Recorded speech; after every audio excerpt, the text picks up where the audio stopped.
Hello guys, welcome back. ఈరోజు task ఏంటంటే petrol bunk పోదాం. ఓకే, ₹5 పెట్రోల్ అడుగుదాం. అంటే కొంటారు లేదో చూద్దాం, అడగడం మాత్రం అడుగుదాం. దిగి దాగి దాగా దిగి దిగి దాగి దాగా దిగి దిగి దాగి దాగిదాం.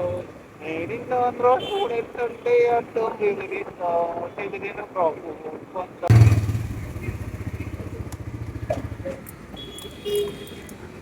₹5 అండి సార్ ఏంటి సార్ అది?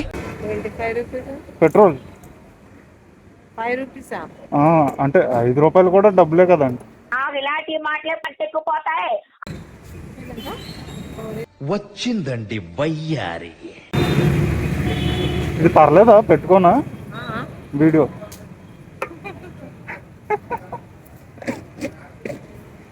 కొడితే ఏమైందంటే ₹5 తీరు.